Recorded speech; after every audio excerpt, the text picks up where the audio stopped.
نحمده ونصلي ونسلم على رسوله الكريم اما بعد قال الله تبارك وتعالى في القرآن المجيد والفرقان الحميد اعوذ بالله من الشيطان الرجيم بسم الله الرحمن الرحيم الا ان اولیاء الله لا خوف عليهم ولا هم يحزنون وقال النبي صلى الله تعالى عليه وآله وسلم في الحديث الكريم من عاد لي وليا فقد آذنته بالحرب صدق الله مولانا العظيم وصدق رسوله النبي الأمين المتين الكريم ونحن على ذلك لمن الشاهدين والشاكرين والحمد لله رب العالمين.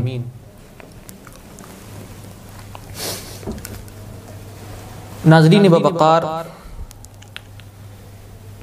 سب سے پہلے آپ کی بارگاہ میں محبت و بھرا سلام عرض کرتا ہوں. السلام علیکم ورحمۃ اللہ تعالی وبرکاتہ. اللہ تبارک و تعالی قرآن مجید و فرقان حمید میں ارشاد فرماتا ہے کہ میرے ولیوں کو نہ کوئی خوف ہے اور نہ کوئی رنج و الم. یعنی میرے مقربین بندے، میرے محبوب اور برگزیدہ بندے بے خوف اور بے ہراس زندگی گزارا کرتے ہیں. پیارے آقا حضور نبی کریم صلی اللہ تعالی علیہ وآلہ وسلم اولیاء کرام کی، اللہ کے محبوب بندوں کی شان کو اجاگر کرتے ہوئے ارشاد فرماتے ہیں ان اللہ تعالی قال، کہ اللہ تبارک و تعالی نے فرمایا من عاد لی ولیا فقد آذنتہ بالحرب، جس نے میرے کسی ولی سے، محبوب بندے سے، میرے مقرب بندے سے عداوت رکھی، دشمنی رکھی، دل میں کوئی کینہ رکھا، اللہ تعالیٰ فرماتا ہے فقط آذنتہ بالحرب، تو میرا اس سے اعلان جنگ ہے. اسی حدیث شریف میں، حدیث قدسی میں پیارے آقا حضور نبی کریم علیہ السلام فرماتے ہیں کہ اللہ تعالیٰ فرماتا ہے کہ لا یزال عبدی یتقرب الی بالنوافل، کہ میرا بندہ نفل عبادات کے ذریعے، نفل ریاضات کے ذریعے، مجاہدات کے ذریعے، یعنی وہ عبادات جو فرائض اور سنن مؤکدہ نیز واجبات پر زائد ہیں، ان عبادات کے ذریعے، چلا کشیوں کے ذریعے مجھ سے قریب ہوتا جاتا ہے، مجھ سے قربت اختیار کرتا رہتا ہے. اللہ تبارک و تعالی فرماتا ہے حتی احببتہ، حتی احبہ، یہاں تک کہ میں اس سے محبت کرنے لگتا ہوں، میں اس کو اپنا مقرب بندہ بنا لیتا ہوں، اس کو اپنے قریب کر لیتا ہوں. اللہ تعالیٰ فرماتا ہے میں اس کو اتنا قریب کر لیتا ہوں، اس کو اپنا اتنا قریبی بندہ بنا لیتا ہوں، اتنا برگزیدہ کر دیتا ہوں. اللہ تعالیٰ فرماتا ہے کنت سمعہ الذی یسمع بہ، میں اس کا وہ کان بن جاتا ہوں جس سے وہ سنتا ہے. وبصرہ الذی یبصر بہ، اور اس کی وہ آنکھ بن جاتا ہوں جس سے وہ دیکھتا ہے. ویدہ التی یبطش بہا، اور اس کا وہ ہاتھ بن جاتا ہوں جس سے وہ پکڑتا ہے. وَرِجْلَهُ الَّتِي يَمْشِي بِهَا، اور اس کا وہ پاؤں بن جاتا ہوں جس سے وہ چلتا ہے. اللہ اکبر. پھر اللہ تبارک و تعالی فرماتا ہے وَلَئِن سَأَلَنِي لَأُعْطِيَنَّهُ، اگر وہ مجھ سے کچھ مانگتا ہے، کچھ فریاد کرتا ہے، لَأُعْطِيَنَّهُ، فقط لَأُعْطِينِ ہی نہیں فرمایا، لَأُعْطِيَنَّهُ میں لام تاکید اور نون تاکید لا کر اس بات کی طرف اشارہ فرمایا کہ میں اس کی مانگ کو، اس کی دعا کو ضرور قبول کرتا ہوں. وَلَئِنْ اسْتَعَاذَنِي لَأُعِيذَنَّهُ، اور اگر وہ مجھ سے پناہ طلب کرتا ہے، مجھ سے مسکن طلب کرتا ہے، تو پھر تاکید کے ساتھ اللہ تعالیٰ فرماتا ہے لَأُعِيذَنَّهُ، تو میں اس کو پناہ بھی دیتا ہوں. تو یہ اولیاء کرام کی شان ہے، یہ اللہ والوں کی شان ہے. حضرت مولانا خلیق احمد نظامی علیہ رحمت و رضوان اپنی کتاب تاریخ مشائخ چشت میں فرماتے ہیں کہ قرآن شریف میں جہاں جہاں ڈرنے والوں کا ذکر آیا، خائفین کا ذکر آیا، متبتلین کا ذکر آیا، وہاں وہاں ان اشارات سے، ان عبارات سے، ان الفاظ سے اللہ کی یہی محبوب بندے مراد ہیں، اولیاء کرام مراد ہیں، صوفیاء کرام مراد ہیں.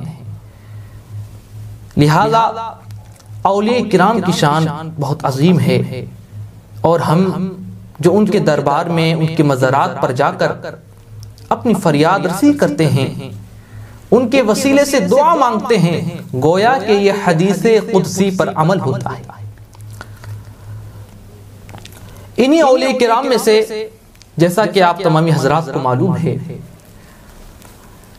کہ ابھی ماضی قریب میں سید الاسیاد، فرد الافراد، قطب الارشاد، شہنشاہ اولیاء کبار، سرکار سرکارہ سیدنا وسندنا سید بدیع الدین احمد قطب المدار حلبی مکن پوری رضی اللہ تعالی عنہ و ارضاہ عنا کا مبارک چاند، یعنی ماہ جماد المدار کا چاند ہماری نظروں کو منور کر چکا ہے، اور عالم ہند اور بیرون ہند کو منور و مجلہ کر چکا ہے، یعنی ہلال جماد المدار نظر آ چکا ہے. اولاً اور اپنی بات عرض و معروض کرنے سے قبل میں آپ کو حضور سیدنا قطب الاقطاب غوث الاقواس حضور سید بدیع الدین احمد قطب المدار رضی اللہ تعالیٰ عنہ کی عرس کی مبارکباد پیش کرنا چاہتا ہوں. ہم نے عرس مبارک کی مناسبت سے یہ ارادہ کیا ہے کہ مکن پور شریف میں زیر تعلیم طلباء کرام جو مدرسہ جامعہ عربیہ مدارالعلوم مدینہ الاولیاء مکن پور شریف میں زیر تعلیم ہیں، ان کے سوال و جواب کا ایک سیشن چلایا جائے، اور اس میں حضور سیدنا وسندنا سید بدیع الدین احمد قطب المدار حلبی مکن پوری رضی اللہ تعالی عنہ ہندوستان میں تشریف لائے. آپ کا ہندوستان میں آنے کا مقصد کیا تھا؟ آپ نے شادی کیوں نہیں فرمائی؟ آپ کن کن مقامات پر فائز تھے؟ آپ نے دنیا کے کس کس کونے کا سفر کیا، سیاحی کی؟ ان تمام گوشوں کو اجاگر کیا جائے. لہذا ہم نے تمام طلباء کو اس جانب ابھارا، اور انشاءاللہ العزیز کچھ ہی دیر کے بعد آپ کے سامنے یہ سوال و جواب کا سیشن منظر عام پر آئے گا. میں اپنی بات کو طول نہ دیتے ہوئے اس سوال و جواب کو شروع کرنا چاہتا ہوں. میں اپنی بات کا آغاز اپنے مدرسے کے ہنہار ایک طالب علم، جماعت رابعہ کے طالب علم مولانا آصف صاحب مداری سے شروع کرنا چاہتا ہوں. آصف صاحب آپ یہ بتائیے کہ حضور مدار پاک رضی اللہ تعالیٰ عنہ کب پیدا ہوئے اور آپ کی پیدائش کہاں ہوئی؟ حضور قطب وحدت قطب المدار مدار العالمین زندہ شمدار سن 242 ہجری میں سرزمین شہر حلب کے قصبہ چنار میں آپ نے ولادت پائی. آپ نے ماشاءاللہ. آپ سے ایک سوال اور کر رہے ہیں ہم کہ حضور مدار پاک رضی اللہ تعالیٰ عنہ کی حضرت مخدوم اشرف جہانگیر سمنانی رضی اللہ تعالیٰ عنہ جو کچھوچا کی سرزمین پر مدفون ہیں، آپ سے ملاقات کہاں ہوئی، اور آپ حضور مخدوم اشرف جہانگیر سمنانی رضی اللہ تعالیٰ عنہ کے ساتھ کتنے سال رہے؟ آپ کی ملاقات مخدوم اشرف سمنانی کی ملاقات سرکار قطب المدار مدار العالمین زندہ شاہ مدار سے مکہ شریف کے مکہ مکرمہ کے مبارک سفر میں آپ کی ملاقات ہوئی اور آپ مخدوم اشرف سمنانی قطب المدار کے ساتھ رفیق سفر 12 سال تک رہے۔ ہم یہاں پر ایک نقطے کو واضح کرنا چاہتے ہیں، وہ نقطہ یہ ہے کہ کچھ کتب قدیمہ میں یہ لکھا ہوا ہے کہ حضور مدار پاک رضی اللہ تعالیٰ عنہ 12 سال مقام سمدیت پر فائز رہے۔ بے شک آپ مقام سمدیت پر فائز تھے۔ یہ وہ مقام ہے کہ جب مقام سمدیت پر کوئی سالک پہنچ جاتا ہے تو وہ بھوک پیاس اور قضاء حاجت سے بے نیاز ہو جاتا ہے، گویا کہ اس پر اللہ رب العزت کی صفت صمد کی تجلیاں وارد ہو جاتی ہیں، نازل ہو جاتی ہیں۔ آپ حضور مدار پاک رضی اللہ تعالیٰ عنہ مقام سمدیت پر فائز تھے، لیکن یہ بات قطعی طور پر غلط ہے کہ آپ فقط 12 سال تک مقام سمدیت پر فائز رہے۔ آپ نے اپنی عمر کے 40 سال کے علاوہ پوری زندگی نہ کھانا کھایا اور نہ پانی نوش فرمایا۔ آپ نے 596 سال کی طویل عمر پائی ہے، لیکن جن کتابوں میں یہ ملتا ہے کہ آپ قدس سرہ 12 سال تک مقام سمدیت پر فائز رہے، اس کا جواب یہ ہوتا ہے کہ حضرت مخدوم اشرف جہانگیر سمنانی آپ کے ساتھ 12 سال تک رفیق سفر رہے تھے، ہم سفر رہے تھے۔ حضور مخدوم اشرف جہانگیر سمنانی نے آپ کو 12 سال تک کھانا کھاتے ہوئے نہ پایا، تو گویا کہ اسی سے آپ نے ان کو مشہور کر دیا، اور یہی کتابوں میں آج مذکور و مستور ہے۔ ہم اپنی بات کو آگے بڑھاتے ہوئے مولانا آصف صاحب سے ایک سوال اور کرنا چاہیں گے۔ آصف صاحب آپ یہ بتائیے کہ حضور مدار پاک رضی اللہ تعالیٰ عنہ نے کس سن میں وصال فرمایا اور آپ کا مدفن شریف کہاں پر ہے؟ آپ نے 838 میں وصال فرمایا اور آپ کا مدفن شریف آپ کا مزار مقدس مکرپور شریف میں ہے، جو ہم غلاموں کا عقیدہ ہے کہ یہ مکرپور شریف کی یہاں کی خاک ہم غلاموں کے لیے ایک شفا ہے۔ ماشاءاللہ ماشاءاللہ۔ اور ایسا کہ شاعروں نے بیان بھی کیا کہ اسے بھی حقارت سے مٹی نہ کہیے، جو خاک شفا جو یہاں اڑ رہی ہے۔ ماشاءاللہ۔ اب ہم انشاءاللہ العزیز آپ کے پاس دوبارہ آئیں گے۔ ہم اپنے سوال کا سلسلہ آگے بڑھاتے ہوئے محمد شاہ نور جو درجہ حفظ کے طالب علم ہیں اور مکنپور شریف کے عظیم ادارہ جامعہ عربیہ مدار العلوم مدینۃ الاولیاء مکنپور شریف میں زیر تعلیم ہیں، ہم ان کی طرف رخ کرتے ہیں۔ محمد شاہ نور جو درجہ حفظ کے طالب علم ہیں، شاہ نور صاحب آپ یہ بتائیے کہ حضور مدار پاک رضی اللہ تعالیٰ عنہ 12 سال تک 40 سال تک اپنی ساسوں کو روکے رہتے تھے، اس فعل کو، اس عمل کو اصطلاح تصوف میں کیا کہتے ہیں؟ مدار پاک سرکار مدار پاک سانس روک لیتے تھے، اسے حبس دم کہتے ہیں۔ ماشاءاللہ سبحان اللہ۔ آپ ایک جواب اور دیجئے کہ حضور مدار پاک رضی اللہ تعالیٰ عنہ ہندوستان میں تشریف لائے، آپ کا ہندوستان میں آنے کا مقصد کیا تھا؟ کیوں تشریف لائے؟ سرکار مدار پاک ہندوستان میں اسلام پھیلانے اور لوگوں کو سدھارنے کے لیے تشریف لائے۔ ماشاءاللہ۔ اچھا یہ بتائیے حضور مدار پاک رضی اللہ تعالیٰ عنہ کا ہندوستان میں سب سے پہلے چلہ کون سا ہے؟ سرکار مدار پاک نے ہندوستان میں سب سے پہلے گجرات میں خمبات پر چلہ کیا۔ حضور مدار پاک رضی اللہ تعالیٰ عنہ ہندوستان کب تشریف لائے؟ حضور مدار پاک رضی اللہ تعالیٰ عنہ ہندوستان میں سن 282 ہجری میں تشریف لائے۔ ماشاءاللہ سبحان اللہ۔ آپ کے بہترین جوابات ہیں۔ اب ہم اپنے سوالات کا رخ مدرسہ جامعہ عربیہ کے ہنار طالب علم محمد رحمت عالم مداری جو درجہ قرات میں زیر تعلیم ہیں، اپنے سوال کا رخ محمد رحمت عالم صاحب کی طرف کرتے ہیں۔ رحمت عالم صاحب آپ یہ بتائیں کہ حضرت سید سالار مسعود غازی کس کی دعا سے کس سن میں پیدا ہوئے؟ حضرت سید سالار مسعود غازی سن 405 ہجری میں حضور مدار پاک رضی اللہ تعالیٰ عنہ کی دعا سے پیدا ہوئے۔ ماشاءاللہ ماشاءاللہ۔ حضرت سید سالار مسعود غازی کا تاریخ میں ایک بہت بڑا نام ہے۔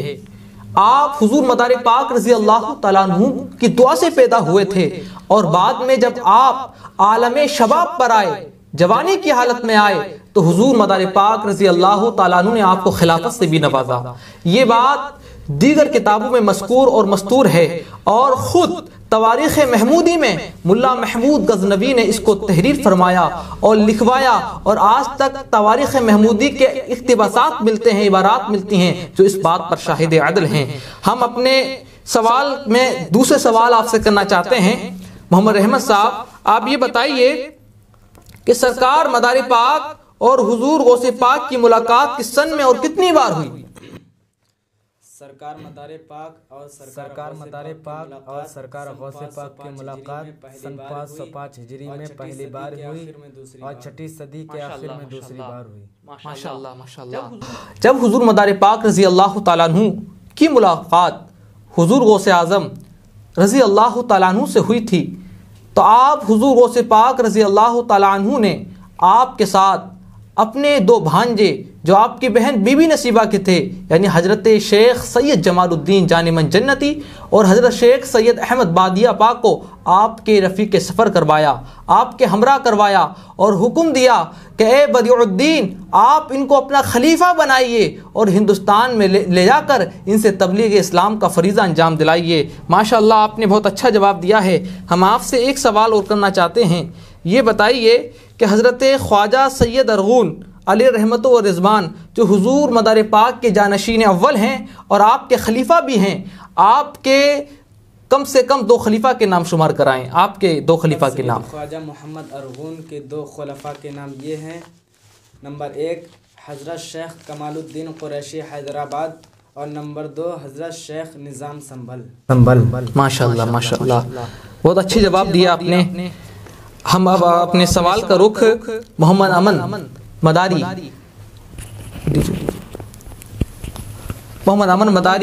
جو مدرسہ جامعہ عربیہ مدار العلوم مدینہ الاولیاء میں درجہ حفظ کے ایک ہونہار طالب علم ہیں، اب ہم ان سے اپنے سوالات کا رخ کرنا چاہیں گے۔ محمد امن صاحب، آپ یہ بتائیں کہ سرکار مدار پاک نے ہماچل پردیش کے کس شہر میں پہلے دین کی تبلیغ سر انجام دی؟ سرکار مدار پاک نے ہماچل پردیش کے سب سے پہلے شہر چمبا میں دین کی تبلیغ فرمائی۔ ماشاءاللہ ماشاءاللہ۔ یہ بتائیے کہ سید ساہو سالار غازی اور حضور مدار پاک کی ملاقات کب اور کہاں ہوئی؟ سیدنا ساہو سالار غازی اور سرکار مدار پاک کی ملاقات سن 401 ہجری اجمیر شریف میں کوکلا پہاڑی پر ہوئی۔ ماشاءاللہ، یہ سید ساہو سالار مسعود غازی محمد بن حنفیہ کے اولاد سے ہیں۔ آپ وہی ذات ہیں جو سالار مسعود غازی جو غازی ہندوستان کے نام سے موسوم ہیں، ملقب ہیں، ان کے والد گرامی ہیں۔